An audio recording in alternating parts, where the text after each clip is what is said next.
on first down. They hand off to Marlon Mack. Huge hole, 50-yard line. He's at the 40, still going near sideline. He's at the 10. He's at the 5, and he will score. Touchdown, Marlon Mack. Touchdown, I-N-D-Y.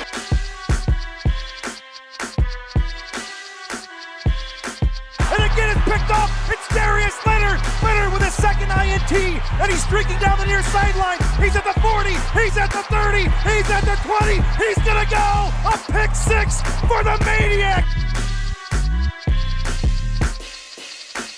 Kenny Moore gets to Deshaun Watson. That's a sack for Kenny Moore. Kenny has a pick and now a sack in the game. Horseshoe is back, baby. The horseshoe is back. Welcome back to another edition of the Bring the Juice podcast. I am your co-host, Cody Felger, and I'm super excited for this podcast. We have a couple guests on today with us. One guest that you guys know pretty well, Andrew Thomison. Andrew, how you been doing, man? Doing well, Cody. It's good to be back, and I'm ready to roll. It is. And also another special guest, first-time guest on the show, my girlfriend, Miss Lyndsey Boyd. Lyndsey, how are you doing? I'm doing really good. Thanks. How are you? Good. I'm super excited, like I mentioned, for this podcast, specifically because, you know, the reason why Derek and I and these guys do this podcast is because of the fans, because of the subscribers, because of the people who listen, leave very nice comments. And we wanted to say thank you to you guys for all the love that you've shown us over really this entire year, over 2019, 2020.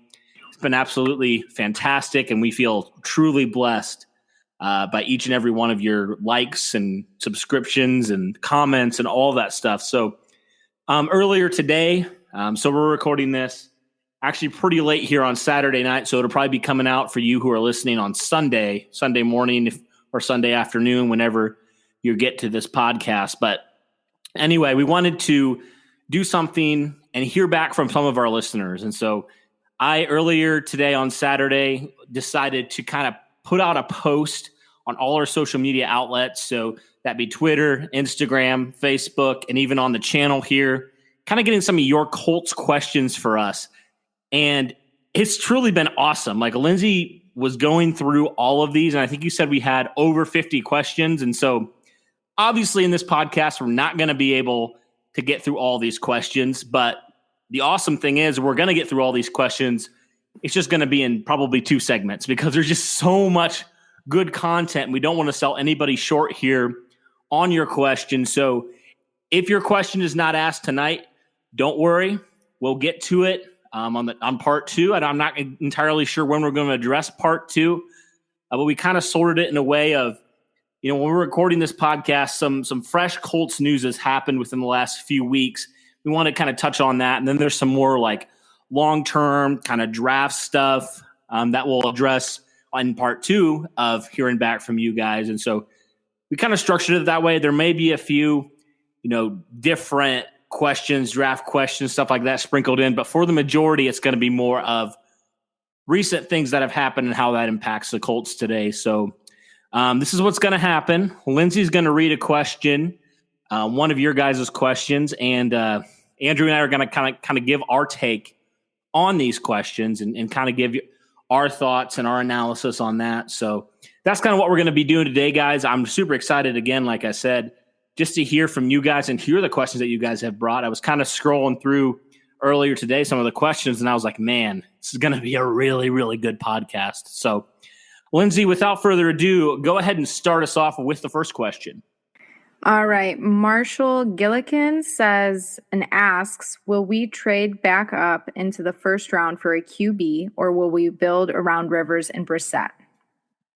Thank you for sending that one in. You know, I mentioned on other podcasts, and Andrew, I don't know if we have talked about it before, but some of the things that I have seen from the Colts here, you know, based off of some of their moves, they indicate to me more of a win now mentality. And then, you know, you can reference so many moves that they've made, you know, some of those 1-year deals that they've made, most recently Xavier Rhodes, then obviously, you know, trading away that 13th overall pick for an impact defensive player like DeForest Buckner, Phillip Rivers on a 1-year deal. All of these signs indicate to me that the Colts feel like they're ready to compete, and they're ready to compete for a Super Bowl and a championship now. So I would say, as far as the 2020 draft is concerned, I would not be opposed to trading up. But I feel like from what we've seen based off of what the Colts have done this offseason, what they've kind of communicated to the fans and to the team, is that we want to build around Phillip Rivers for this year and see what we got. So I think they will probably try to build around Rivers this year and kind of see what happens and maybe try to address the quarterback position more in 2021. Kind of look at this as kind of a stopgap solution, but Rivers is a veteran quarterback who's very familiar with this offense, with Frank Reich, Nick Sirianni, the offensive coordinator. So to answer that question, I would probably be more inclined, based off of the Colts' moves, to say they're probably going to build around Rivers and Brissette this season and probably try to address the long-term solution at quarterback this next season.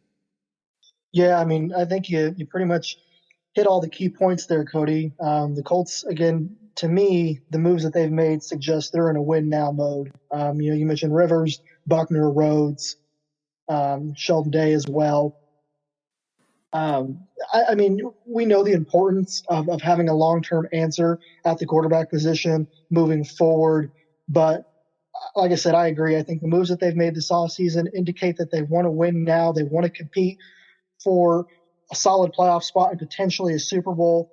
And I think I would be surprised, honestly, because we know how much Chris Ballard loves them picks, if he moved up and back into the first round to take a quarterback. The only way, personally, I could see that happening is if somebody like Justin Herbert or Jordan Love or maybe somebody else that we're not aware of that they like sort of falls into the first round. All right, guys. Raymond Solis asks, do you think Ballards will trade Jacoby for some more draft capital? That's a good question, Raymond. Right now, sort of kind of like how we answered the last question, it sort of applies here as well. I'd have to say no. The reason I'm going to say no is because, like we had just mentioned, the moves that they've made this offseason sort of indicates they're ready to win now. I think they love Jacoby's leadership. I'm not sure how they feel about him as a starter. And from what I understand from the reports that I've read, and I don't know if Cody can attest to this as well, I think they tried to trade Brissette, and the market was not there. It wasn't what Chris Ballard was hoping to get. And so I think for now, the plan is to hold on to him for the foreseeable future. Yeah, I think so too. And it's not like you're tied to him for multiple years. I mean, he's going to be a free agent next year when Phillip Rivers is also going to be a free agent. So I'm not really too concerned. I mean, I think it was very telling that the Colts also, were willing to pay Jacoby Brissette that $7 million bonus there last Sunday, as opposed to just outright cutting him or trading him for virtually nothing. I think they value, maybe not him as a starter, because we saw how that played out the last, in 2019 and also in 2017. But I think they just value his presence in the locker room. I think that's something they're like, we're willing to eat this for 1 year. We're willing to do this because we think he's such a good guy for this locker room. And I would say that's probably why I would say the Colts, if I was in Chris Ballard's shoes, I don't think they'll do this. But if I was in his shoes, I think I would have probably held on to Brissette too, with the caveat of I'm going to try to get a quarterback there in the second to third round. If I'm not able to land a guy, it's okay. I'll just draft another guy to build around Phillip Rivers or add to that defense. And then I will, try to find a quarterback next year, and I'll just hold on to Jacoby Brissette. That's what I would probably do. I'm not sure if the Colts and I see eye to eye on that. But, to answer that, I think probably not right now, just based off of what we've heard from Brissette. We've heard from the Colts about Brissette and just everything like that. I think they're willing to eat that and keep him for 1 more year. Awesome. All right. So Jay Barnes asks, will we release Vinatieri and get us a reliable person in there? Well, thanks for the question, but just want to say, first off, Adam Vinatieri is a free agent, so he will not – the Colts have a choice to bring him back or not. You have a guy in there, though, that I like in Chase Mclaughlin, who came in late last year when Vinatieri went on IR. And I thought he played very well considering the circumstances. He's a young player. He was a rookie last year, kind of floated around different teams. And, I liked what I saw from Chase Mclaughlin. I mean, he hit a couple 50-yarders. I think he only missed one field goal, and that was from plus 50 yards. But the one thing that stands out to me that we didn't see from Vinatieri last year, he was absolutely perfect on extra points. He didn't cost you points like Adam Vinatieri did. He didn't cost you games like Adam Vinatieri did. So I like Chase Mclaughlin. I also saw reports they met with another kicker, college kicker and stuff like that. So I think they're probably going to try to address it.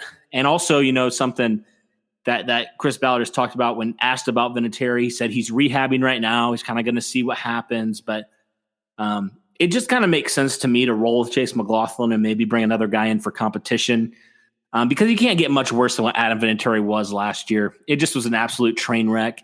He was missing extra points, easy extra points, easy things that any other NFL kicker should make.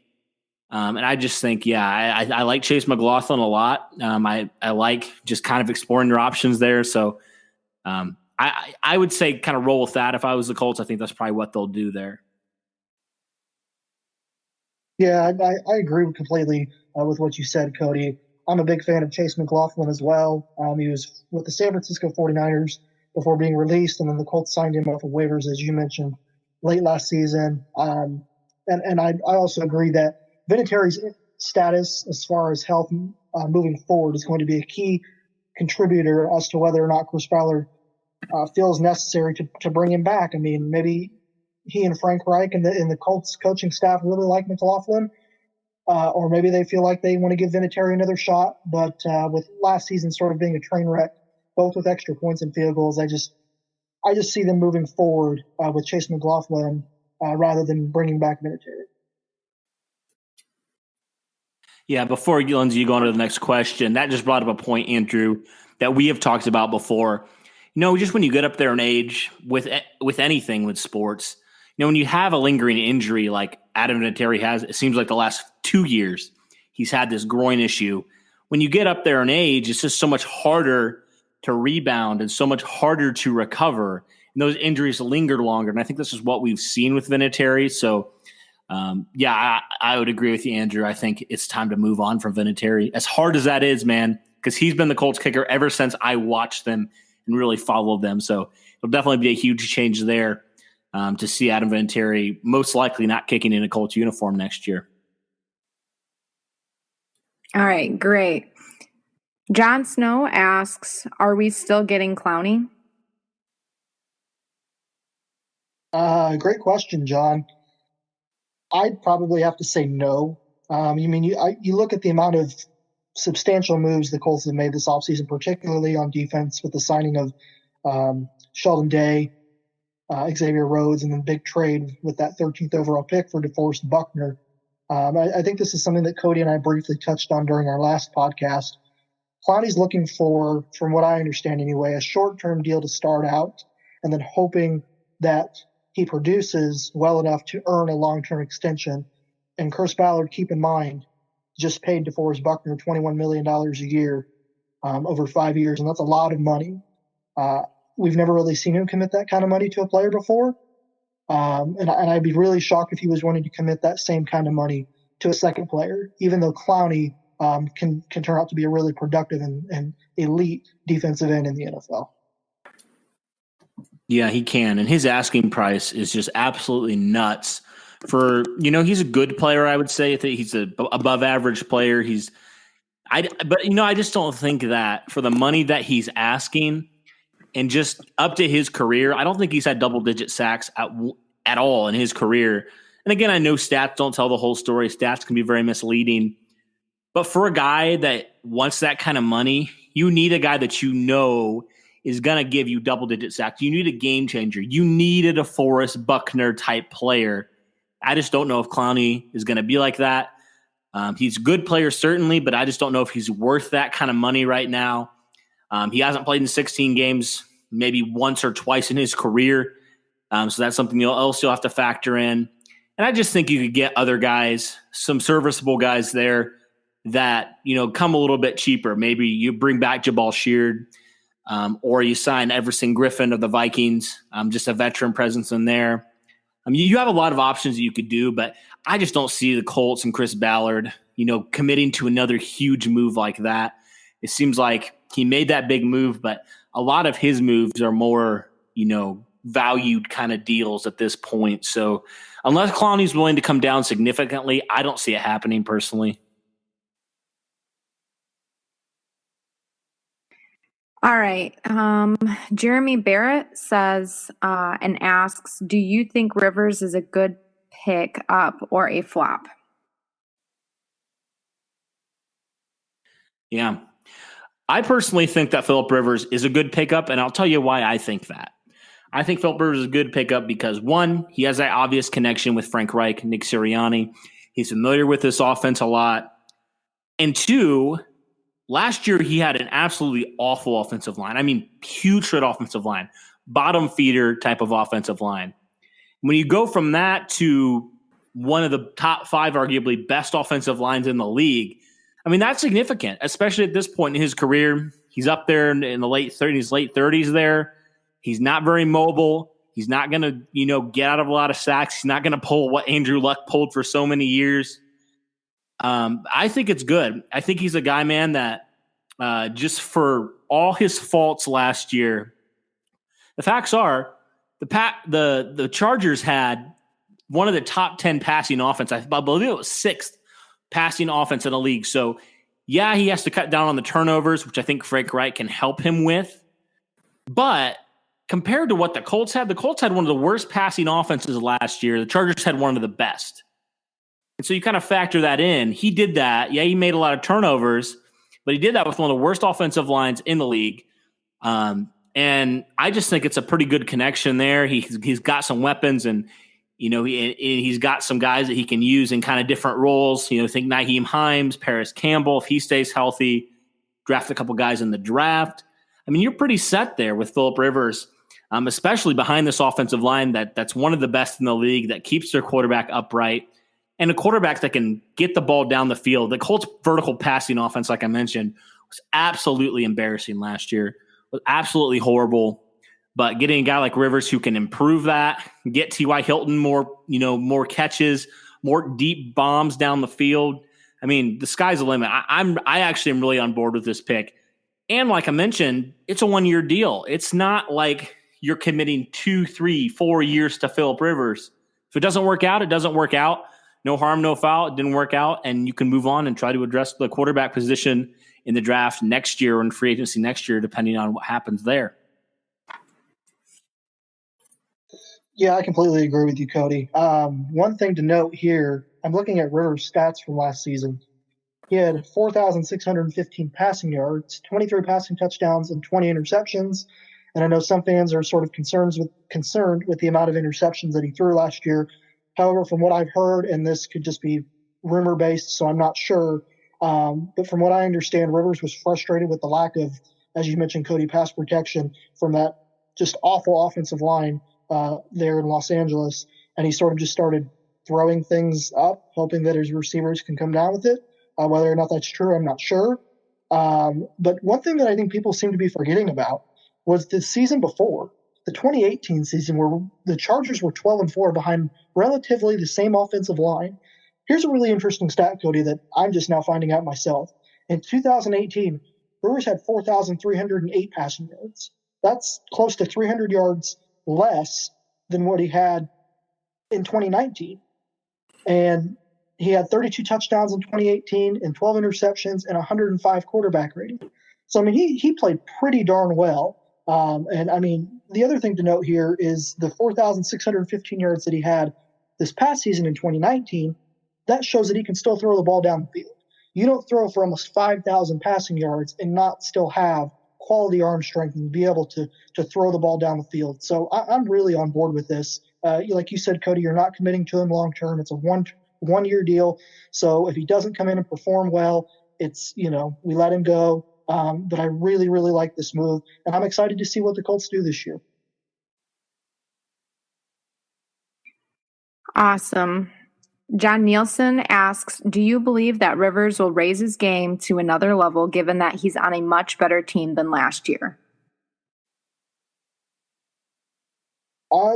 This sort of kind of relates to the last question, but I think absolutely. First of all, I know as Cody mentioned in the last question, the offensive line is arguably the best in football.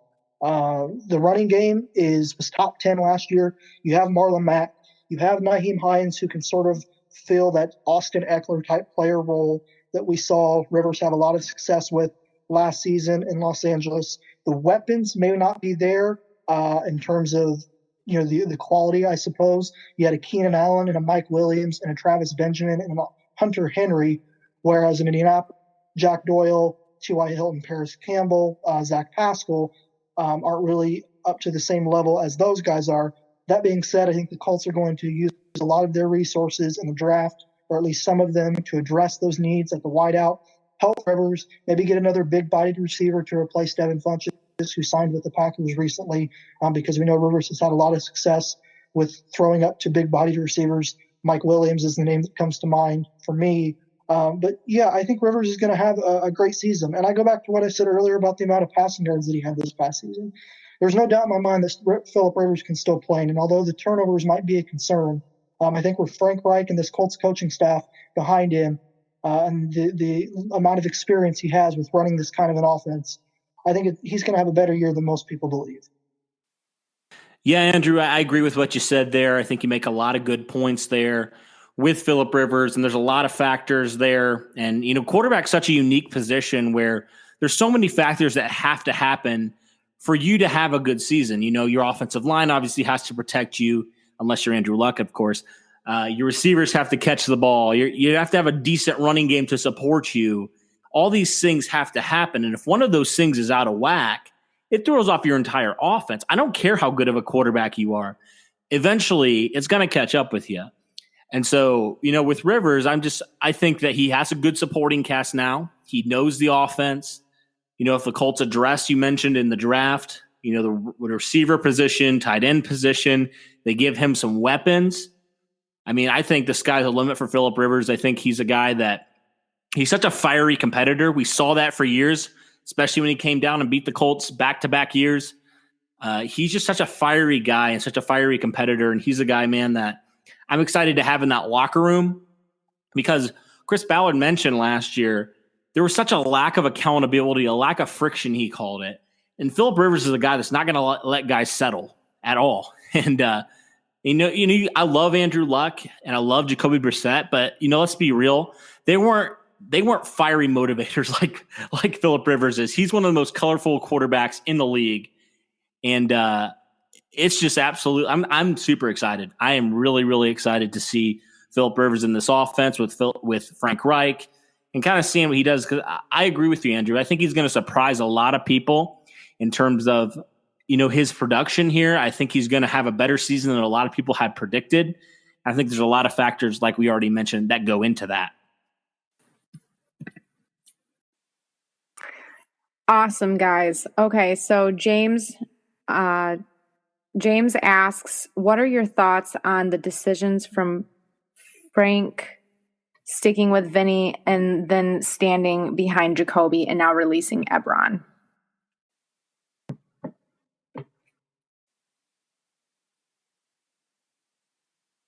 That's a good question. That's interesting because, I think sticking with Vinny is, Cody and I kind of talked about earlier with the sort of disastrous season that he had. I think that was more of a Chris Ballard decision than a Frank Reich decision, honestly. And when you have somebody that's considered arguably the greatest kicker of all time playing for your team and he's injured, I don't think that's somebody you could just sort of kick to the curb, if you will, or put on the bench as easily as some may believe, even though he's costing you points. I think they wanted to believe in Vinatieri. I think they wanted to help him get through his injury and maybe see where it would go from there as far as his contributions and productivity with kicks. As far as Brissette is concerned, really the Colts, honestly, I think for me anyways, this is a really simple answer. They didn't have any other option.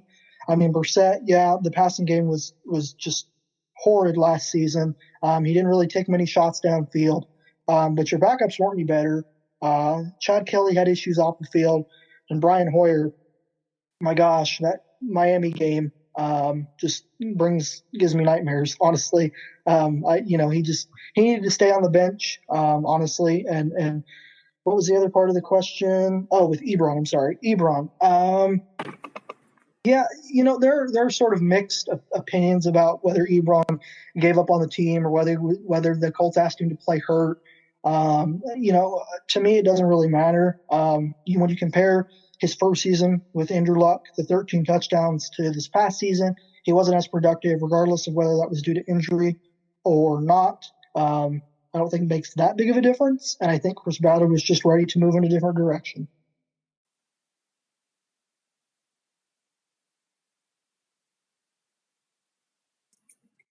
Yeah, that makes sense to me.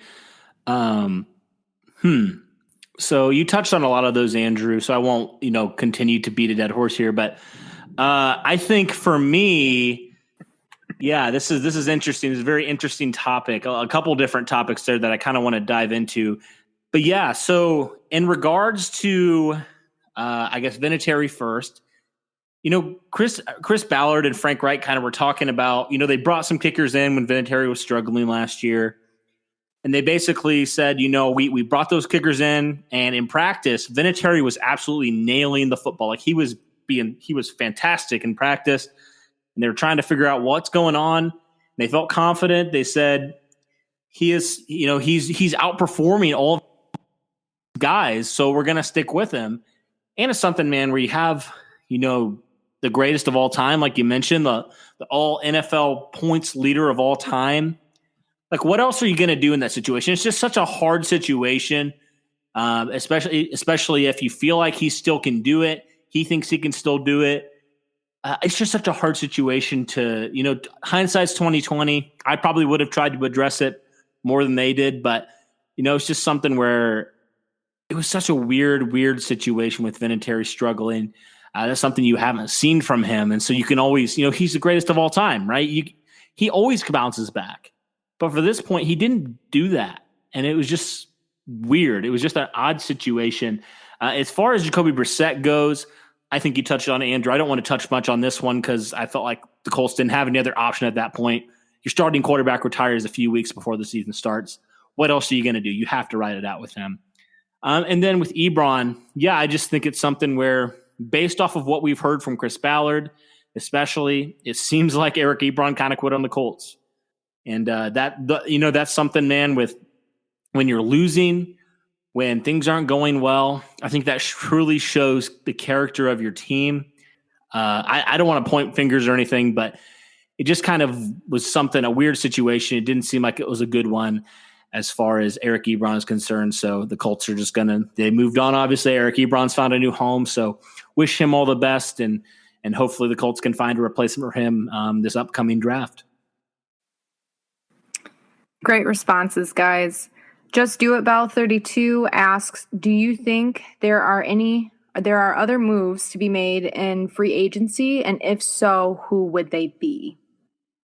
There's not a ton, honestly. I feel like the Colts have been really a lot more active than normal in free agency. And so, I mentioned a few, maybe Everson Griffin, maybe you bring back Jabal Sheard. Maybe there's some of your free agents you might want to bring back. Maybe Clayton Geathers. I don't know. There's not really a lot of guys that interest me right now. We might have to do a little more of a deep look there at some of the guys. All the receivers that I would want to sign are off the market now, so I probably wouldn't do that. You've addressed the defensive line with a couple moves.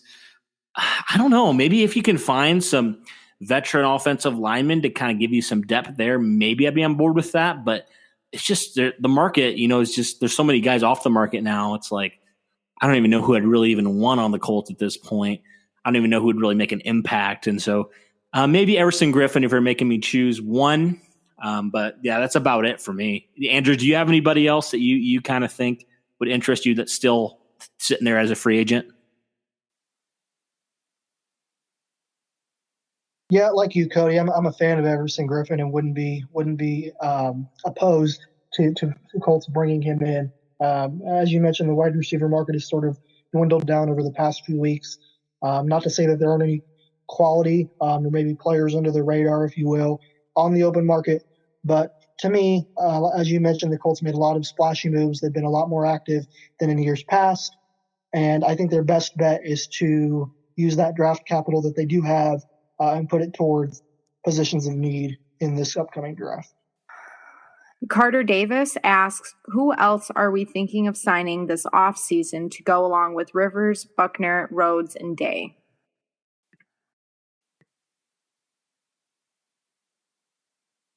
It's a great question, Carter. Honestly, I wish I had a better answer than what I'm about to give you, but I'm not sure. As you know, this sort of relates to the last question, in terms of who we think that the Colts should potentially bring in, or if there are more moves to be made in free agency. And I just don't think there are. As I mentioned, I think the Colts' best option is to use the draft capital that they have to address positions of need, whether it be wide receiver, defensive end, maybe some more depth on the offensive line. But as far as I know, or as far as I can tell, I guess, I think they're done really making any more splashy moves. All right. Cherum44 asks, who will be our receiving corps? Oh, that's a good question. I mean, you got T.Y. Hilton, Zach Pascal, Paris Campbell. I mean, that's really the three guys for sure are going to make the roster. Maybe Reese Fountain, man. He's been working. It seems like he's been, coming off of that injury last year. That was such a terrible injury. But it seems like he's recovering well. So that's an exciting thing for him. But I think it's going to be some rookies. I really do. I think you're going to bring in some guys early on, get a guy in the second round, maybe a guy in the mid to later rounds. Just upgrade that receiving core because, beyond, Paris Campbell's unproven at this point. Zach Pascal had a decent year, but I would like for him to be kind of a number 4 if I was choosing, even though I think he was pretty solid there for you. Maybe Ashton Doolin's a guy who brings it on here. He was a rookie last year. He was just more reverted to special teams and stuff like that. Maybe he's a guy. I think honestly it's hard to say at this point because there are so many rookies, but and the draft's about a month away now. But, overall, I would probably say those 3 guys for sure. Throw in a couple of those unknown guys and then maybe add in some rookies there and kind of duke it out in training camp and see who makes the final roster.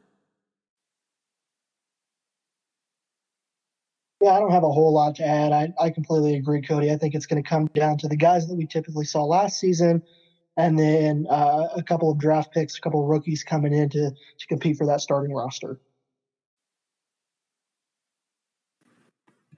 Great responses, guys. Nathan Wright asks, if they don't re-sign Sherd, who steps into the running, stopping, and role this year?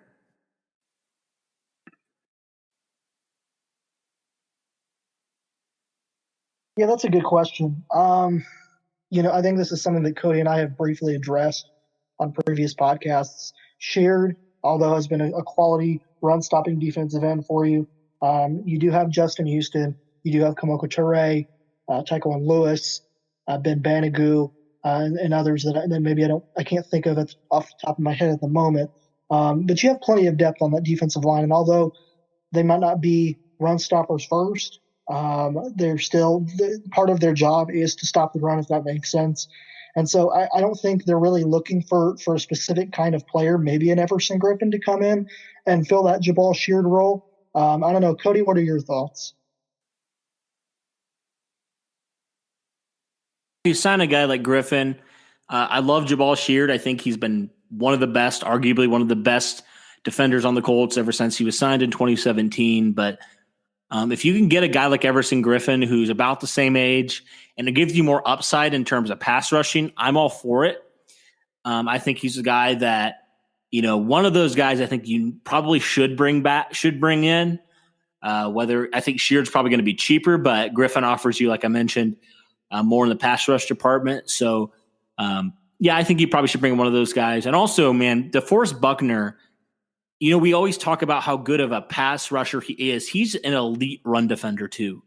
I was watching some highlights earlier of DeForest Buckner. I was like, my goodness, this guy is like, he's good at everything, right? He's elite at everything.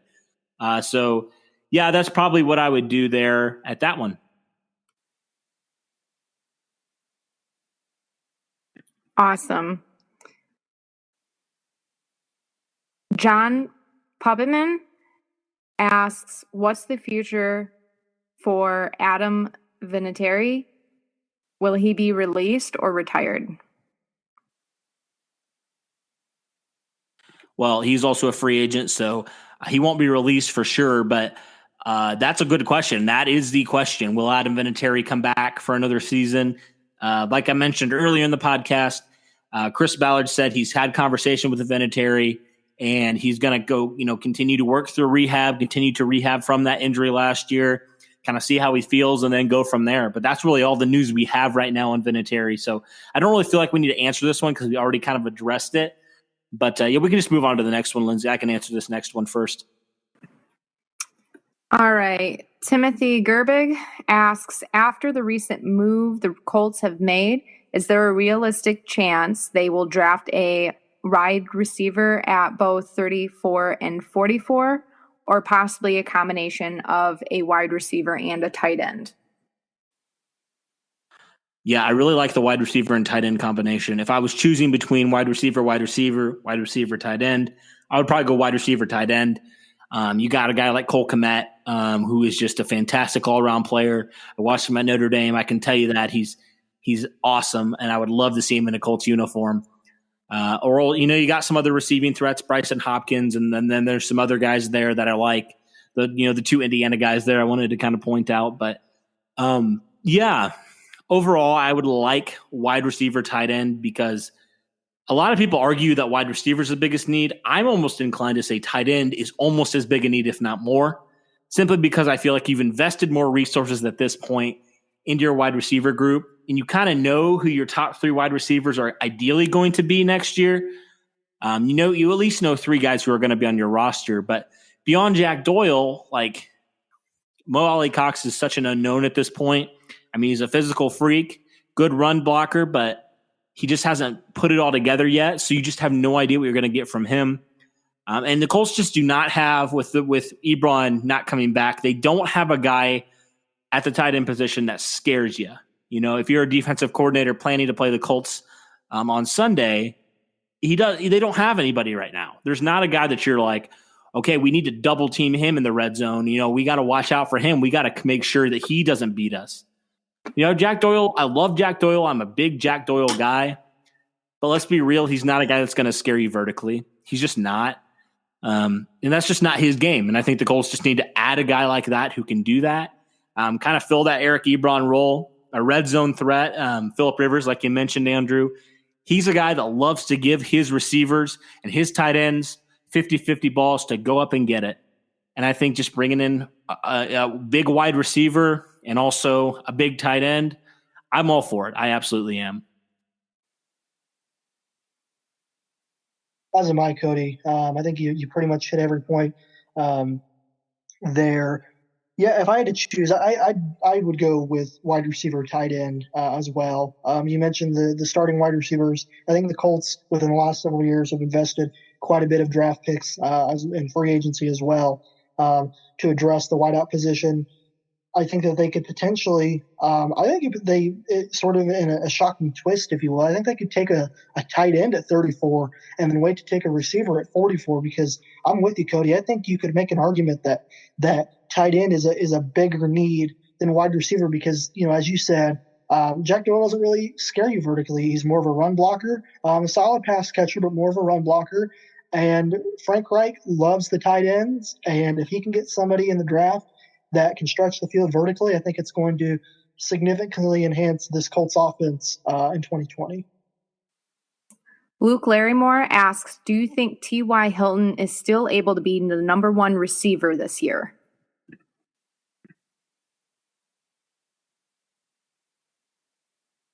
Great question, Luke. Yes, I do. And this is why. As Cody sort of mentioned earlier, a lot of these guys, and be that in the receiving core, are sort of unproven. Paris Campbell to this point is unproven. Can't think of the other guys' names at the moment. Paris Campbell. You have T.Y. Hilton. You have Zach Pascal. Although he had a nice season, he never really was your number one guy. T.Y. Hilton had not been for injuries this past season. Certainly your number one guy, and I think that continues to be so moving forward until somebody else proves Chris Ballard and this Colts staff otherwise.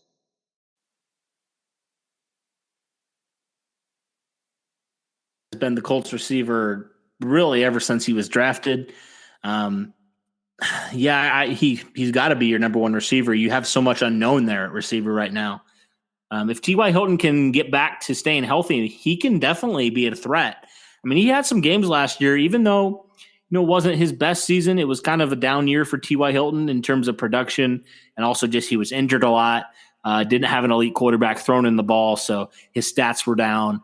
But having a guy like Rivers who gives him chances, I think is going to be big.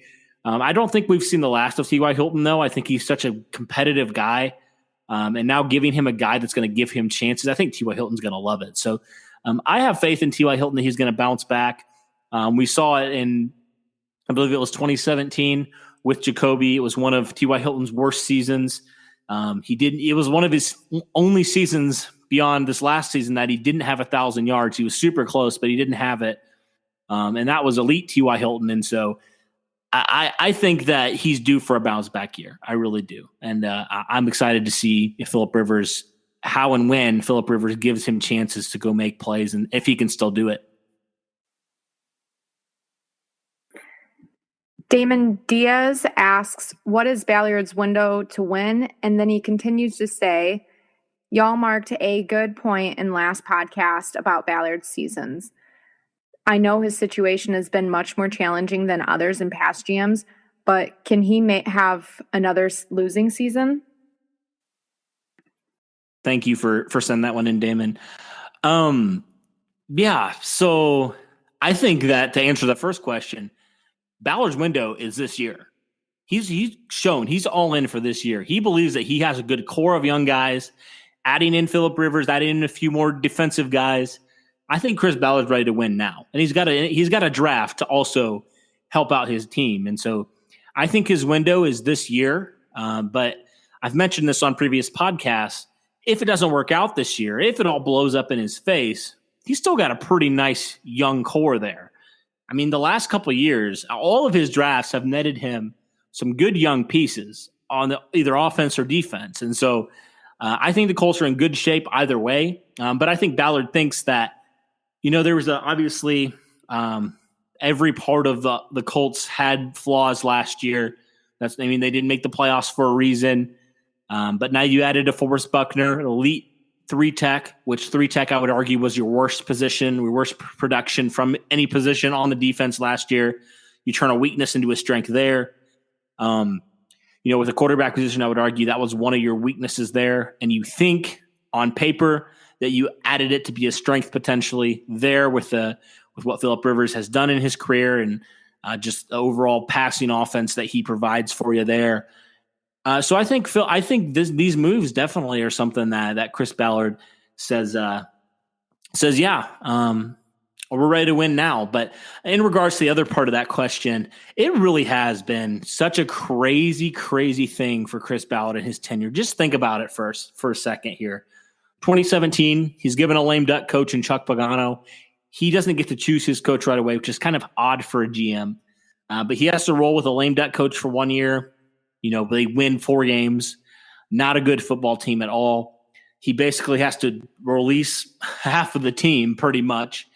Now you look back on, from when Chris Ballard first took over in 2017 to now, I'm struggling to find guys that are still on the roster. T.Y. Hilton, Jack Doyle, Anthony Costanzo, Ryan Kelly. That's it. I think that's it. Maybe there's another guy that I'm missing, but there really is not anybody from that old regime there. And that just is a testament to what Ballard has done. But like I said, 2017, that happens. He finally gets his chance to hire a coach, and what happens? His coach leaves him at the altar, right?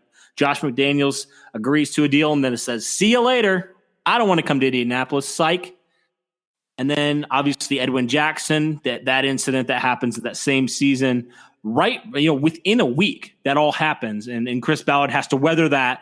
A guy who's only been a GM for 1 year has to weather all of that stuff. And then obviously he has a good year in 2018, 2019, right before the season. His star quarterback says, I'm done. I can't do it anymore. And he has to roll Jacoby Brissette. It has not been an easy road for Chris Ballard. Every single offseason, he's had something that has happened out of his control that he has had to basically go to plan B, plan C. He's had to do it, and it's just been crazy. And I think that's why, for me, I give him a lot more grace than I would if he came in and he didn't have to encounter any of this stuff. Because this stuff's just unpredictable stuff that happens in the league, stuff that Chris Ballard cannot control. But I think all things considered, I think he's done a phenomenal job. I mean, he drafted 2 first-team All-Pros in the same draft, back-to-back picks, which is pretty incredible, historic even. And then obviously he's got some really good pieces there. Marlon Mack, he found a really nice steal there in the 4th round. Anthony Walker in the 5th round of 2017. Malik Hooker. As there's been so much debate about Malik Hooker, but I think he's still been a decent guy for you there.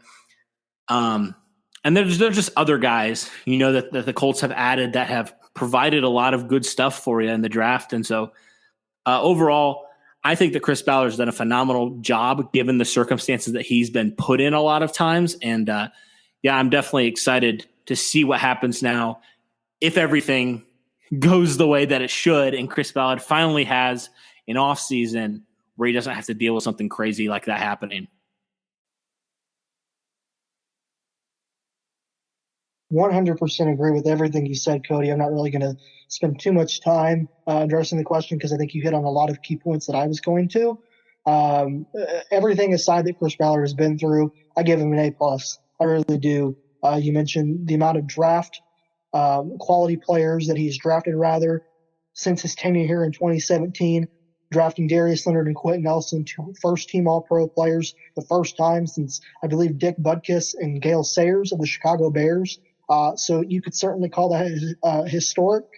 And then you have the unforeseen circumstances go on with Josh McDaniels, Edwin Jackson, and Andrew Luck's sudden retirement.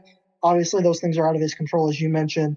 Putting all of that aside, Chris Ballard has done a phenomenal job. And I think, honestly, unless the Colts were to just somehow lose all 16 games or, only win 1 or 2, I think that's the only way you're looking at a potential hot seat, if you will, for Ballard. And even then, I think you look at, like I said, the amount of stuff or the amount of quality players that he's brought in since his tenure here in 2017. Even then, I think it would be really hard for Jim Irsay to say, okay, you better figure it out or there are going to be consequences.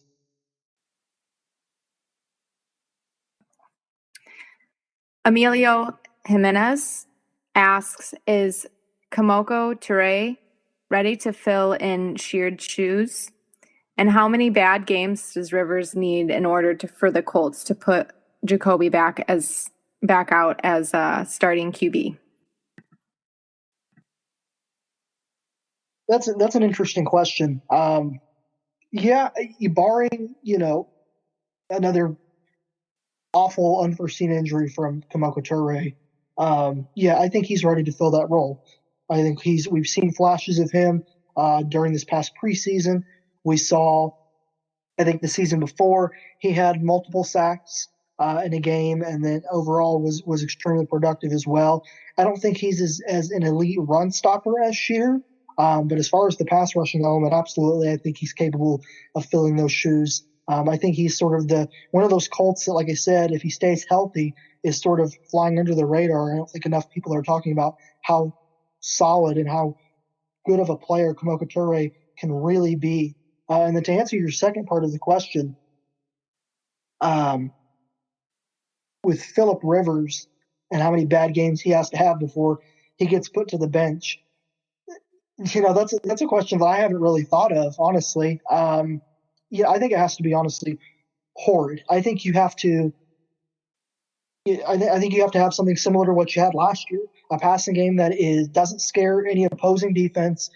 I think you have to see, and this isn't a shot at Peyton Manning because we here at Colts Nation love Peyton Manning, but I think you have to have sort of what you had with Peyton Manning in 2015, a guy that we saw whose arm wasn't as good as it was in years past. He was losing zip, velocity, accuracy, and that Denver defense carried him to that Super Bowl. I think you'd have to see something similar with Phillip Rivers in terms of his arm strength, his accuracy, his velocity, and overall play in order for Chris Ballard and Frank Reich to put Jacoby back out there. Regards to Kamoko Toure, he was the guy that was really turning it up last year at the beginning of 2019. He was the guy, he was definitely hands down the Colts' best pass rusher last year until he went down in that Kansas City game. Really unfortunate injury. He's out for the season. I think it was an ankle. He broke an ankle last year. It was near the end of that Kansas City game. He was just absolutely a force that game. He's a guy, man, that, like you said, barring a setback and another injury, he's a guy that's ready to ascend to the next level. He's been working with Robert Mathis a lot from what we've seen. He's a guy that has a lot of those traits that Chris Ballard loves, and that's why he drafted him in the second round in 2018. He's just he's a guy that can ascend here, barring another injury, to being one of your best pass rushers on your team. I felt like he took a huge leap in 2019, and who knows what would have happened if he would have continued to play all 16 games. But if he's able to do that, I'm super excited to see what he does there. I think he offered you a bunch of upside there. I think out of all the second-round picks, he's the guy that I have the most confidence is going to put it all together in terms of what we've seen here from these guys in the last few years. Okay, so, yeah, for the Phillip Rivers one, I would agree, Andrew. I think he just has to be absolutely terrible. I think your offense just has to be absolutely terrible. You have to be on a losing streak in order for that to happen. Because you don't go and pay a quarterback $25 million to have him ride the bench. You just don't. And I just think, yeah, it just has to be something where the wheels fall off. You're absolutely terrible. You decide we're going to tank. We can't do this. He's just costing us games, right? Similar to, Vinatieri last year, but more so with a quarterback. He really is costing us games. He's throwing interceptions. He's turning the ball over. I think that's what's got to happen in order for that to happen. But I don't obviously foresee that happening, but in the event that that would probably be the only way I could ever realistically see that happen. Caleb J asks, what do you think about offering Phillip Rivers and Brissette for Deshaun Watson? And then he asks also, should we make a move for him in free agency next year instead? Wow, what a question. I think the Texans, you would think the Texans would laugh that offer up and be like, wait, you're serious? But again, Bill O'Brien's a guy who traded DeAndre Hopkins for nothing for an aging running back. So I wouldn't put it past Bill O'Brien, but if the Texans are stupid enough to let Deshaun Watson be a free agent next year and they don't lock him up for the next 10 years, yes, you have to. I mean, you have to. You absolutely have to. That would solve such a huge problem. Deshaun Watson's one of the best quarterbacks in the league. I think it's a no-brainer. Yeah, you took the words right out of my mouth, Cody. As odd of a trade as that may seem, you have Bill O'Brien running the show. And as we've said multiple times on this podcast, the Texans, and more specifically O'Brien, sort of the gift that keeps on giving. As you mentioned, he traded away DeAndre Hopkins, perhaps one of the best 2 or 3 wide receivers in football, for, deck furniture and lawn chairs, basically. It was bad. So it wouldn't shock me if they at least considered that kind of a trade. And then as far as him hitting the open market next year, 100% agree. If the Texans aren't smart enough to lock him up for the long haul, similar to what Chris Ballard did with DeForest Buckner this year, obviously not the same circumstance because you wouldn't be trading for Watson. I think you offer Watson a 4 or 5 year deal, and you say, come to Indy and let's make things happen. Not happening, right? Like, that's not happening. Like, that would be the craziest thing I've ever seen. If you literally let him go and he goes to your division rival, that's not going to happen. I'm just going to be real. It's not going to happen. Unless Bill O'Brien is – we can berate him all we want for that DeAndre Hopkins pick, that trade, but if he lets that happen, if he lets – the Texans – how long have the Texans been searching for a franchise quarterback? It's been so long. You can make a list of all the quarterbacks they tried to draft. that they want to be Deshaun Watson, and they don't even come close. And so, yeah, if the Texans are that stupid, you do it. But it can't happen. It just can't. Lucas Robbins asks, which would you rather have? Add Everson Griffin and Eric Berry for a 1-year deal, or Clowny for a 1 to 2 year deal for the Colts with the remaining cap? That's a great question. If I had to pick, I'd say Everson Griffin and Eric Berry, sort of for the reason that I mentioned earlier. Clowny's looking for, as far as I can tell, somewhere where he could come in and sort of prove himself on a short-term deal, because he knows, as of right now, the market isn't really there. The kind of money that he is commanding isn't there. So Everson Griffin and Eric Berry, I think, bring a lot of more so. Well, first of all, they don't bring as big of an injury history. I guess you can maybe argue Berry. And then secondly, I think they might be a bit older, but I think they bring a lot of more leadership qualities, and they meet a lot of the character traits that Chris Ballard looks for when bringing in a player to this Colts locker room. So if it were me, I'd have to go with Everson Griffin and Eric Berry on a 1-year deal over Jadeveon Clowney. Agree. I would definitely do that. It's not even close for me. I mean, you could sign both those guys for cheaper than you could sign that one guy. And what kind of message would that send to your locker room to a guy who's commanding that kind of money, who's in it for the money? Let's be real. Like, Jadeveon Clowney has basically said, I want $20 million and I'm not going to take any less than that. I just think it doesn't speak well to the locker room. It doesn't really make sense from a Chris Ballard standpoint, from the guys that he's brought in and stuff like that. And so, yeah, I would definitely go to Everson Griffin, Eric Berry before Clowney 10 out of 10 times. Lucas asks, if you could pick one non-Hall of Famer or eventual Hall of Famer from the 2000s Colts to join the current Colts team in their prime, who would it be? Not including Manning, Marvin, Edge, Dungy, Paline, Mathis, Freeney, and Saturday. I appreciate you trying to pronounce all those names. I know some of them were tricky, but man, he took a lot of them away, a lot of good players away that I would want to be on that team. Probably right now with the Colts needs, I don't know if he said Dallas Clark, but I'd probably take Dallas Clark because he's exactly the kind of tight end that you need right now in this offense. It makes a lot of sense. I mean, tight end is probably the missing piece. If you're taking away both of those receivers, I'd probably go Dallas Clark there at tight end. I'm right there with you, Cody. Bob Sanders, unless I misheard, he took him away as well, is a name that comes to mind. Because I know some people aren't as high on Malik Hooker as maybe we are.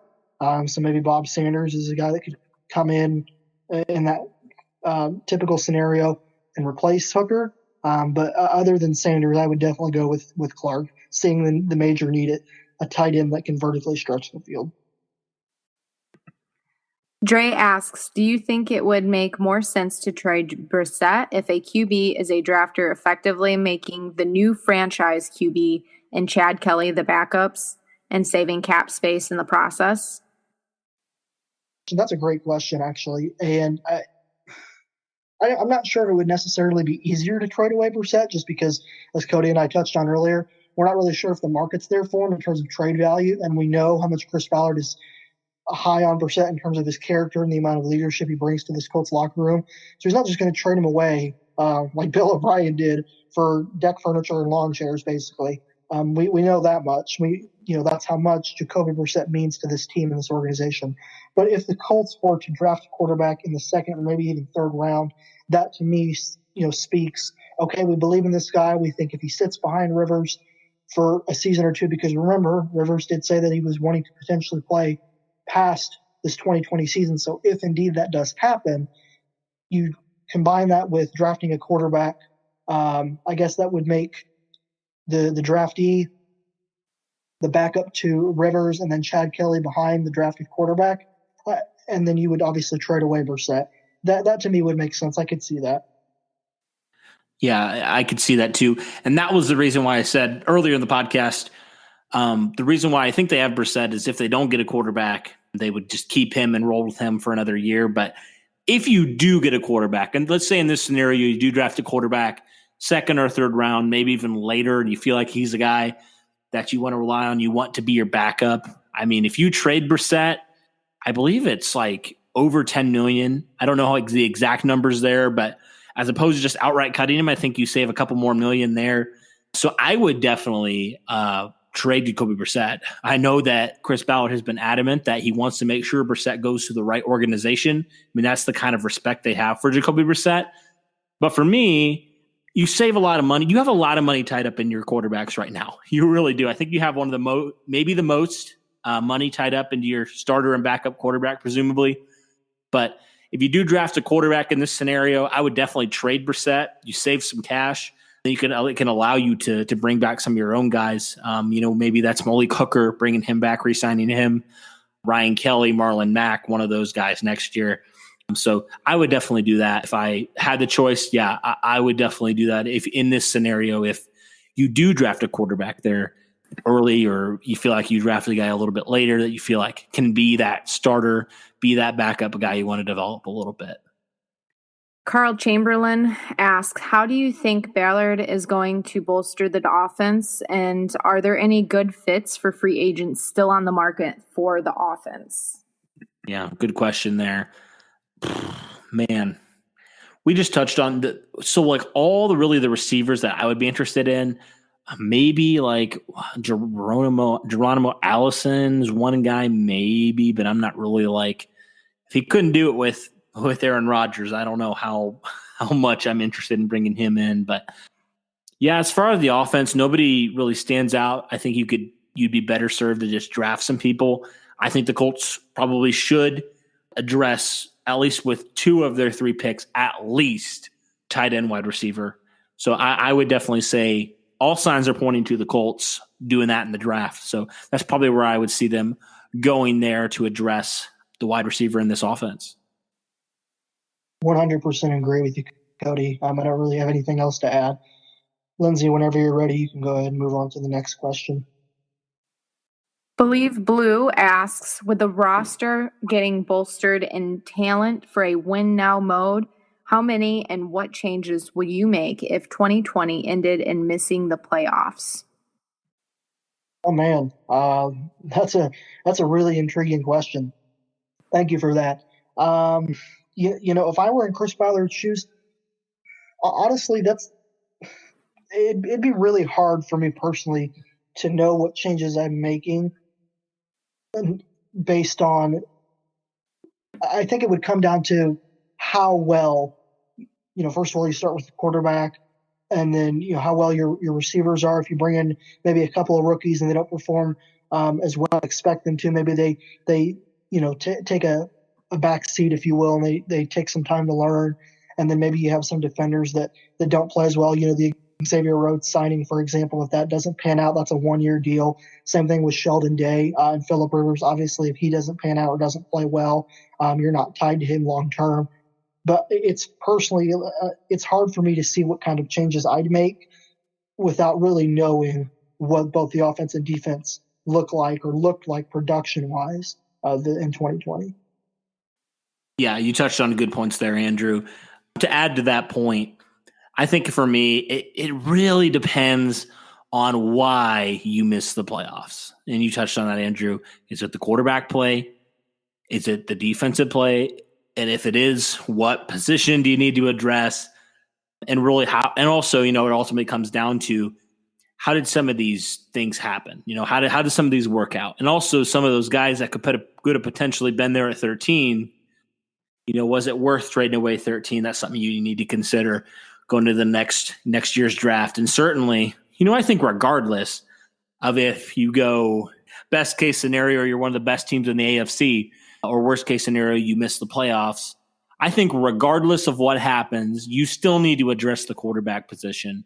You still do, because Phillip Rivers isn't getting any younger. He could have a great season in 2020 rather, and you still got to address it. You got to find your future guy.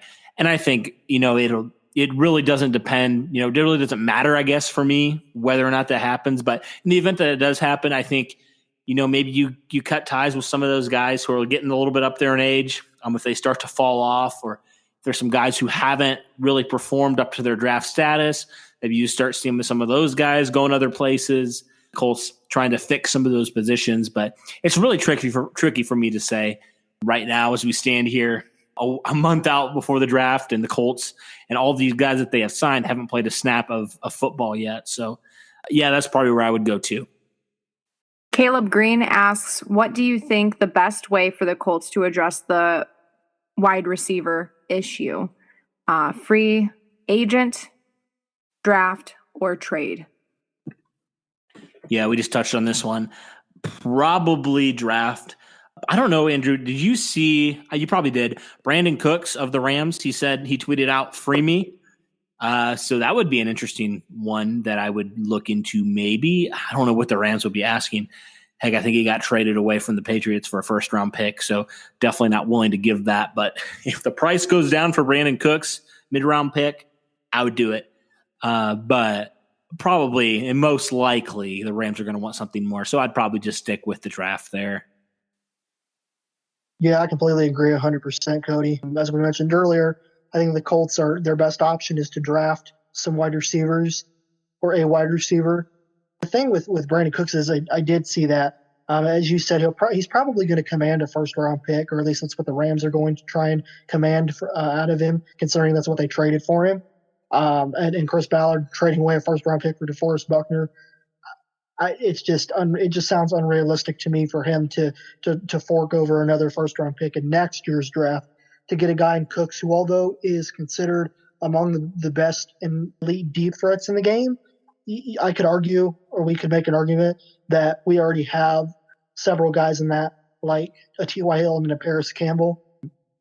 And the other thing, too, is the Colts now with Devin Funchess being gone are missing that big-bodied wide receiver, and I think their focus is going to primarily be on finding somebody like a Devin Funchess in this draft, rather than just an elite, take the top off of the defense kind of receiver in a Brandon Cooks. Yeah. Awesome. Well, I think that was all the questions we had for this part one. Thank you guys so much. Thank you, Andrew, as always. And thank you, Lyndsey, I know this is kind of unfamiliar territory for you. You've told me you want to learn football a little bit more, but it's not really something that you naturally are drawn to as much as we are. And so I know this is all unfamiliar to you, but appreciate you coming on, both of you guys coming on, and we'll definitely have a part 2 here. I don't know when it'll be, maybe in a few weeks here. But yeah, I think it was a good overall successful first one. Thank you guys for submitting all your questions for sure. It was definitely a lot of fun to answer them. And like I said at the beginning, definitely don't worry if we didn't get to your question. We will get to all those questions in part 2 whenever we decide to record that in the coming weeks. So yeah, I think that's it for this podcast. Be sure to like and subscribe, guys, as always. And as always, go Colts.